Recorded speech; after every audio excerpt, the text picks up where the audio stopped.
Teka-teki penyakit yang diderita mendiang Steffi Agnesia belum juga terungkap hingga sekarang. Sebelumnya, Steffi Agnesia menduga dirinya sakit akibat santet yang dikirim seseorang. Hingga kini keluarga Steffi juga masih bungkam terkait penyakit yang dideritanya. Sementara itu, kerabat dekat Steffi, Feby Elruby dan Titis Saputra mengungkap informasi yang mereka ketahui seputar sakit yang diderita Steffi. Dia bilang gak enaklah badannya, tapi kalau ditanya dia gak tahu sakit apa. Dia itu sering kayak abis zuhur abis subuh tulang ekornya sakit banget pundak berat.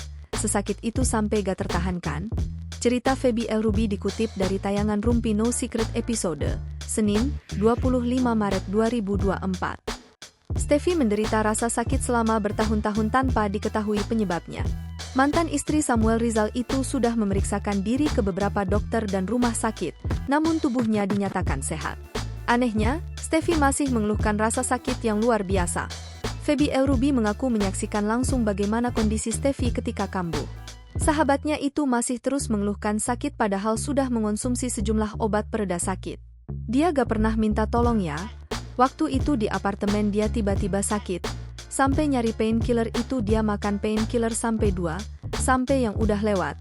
Maaf dubur ya, sama di infus juga itu kan yang masuk painkiller udah berapa masih ngeluh sakit juga. Sampai dia buka baju minta aku pijet punggung sama bagian tulang ekornya. Tutur Feby sembari menahan tangis mengenang Steffi. Sampai dokter udah berapa aja bilang tidak terdeteksi apa-apa. Sampai berbulan-bulan di rumah sakit dia itu sehat, kata Titis. Lebih lanjut, Feby juga menceritakan keanehan yang dialami almarhumah temannya itu. Tubuh Steffi terlihat sehat namun penyakitnya bisa mendadak kambuh terutama di waktu-waktu subuh. Dia nggak tentukan ya, kadang setelah asyar kadang abis subuh. Dia minum painkiller apa kebas, kata Feby. Selama berjuang melawan sakitnya yang misterius, Steffi pun tak pernah luput dari ibadah. Steffi pun merasakan keajaiban bak penyakitnya diangkat selama dia menjalani ibadah umrah ke Tanah Suci. Dia gak merasa kesakitan pas umroh aja, dia bener-bener ngerasain happy ceria banget itu pas umroh. Makanya dia pengen banget kesana lagi, dia itu istri yang baik, cerita Feby.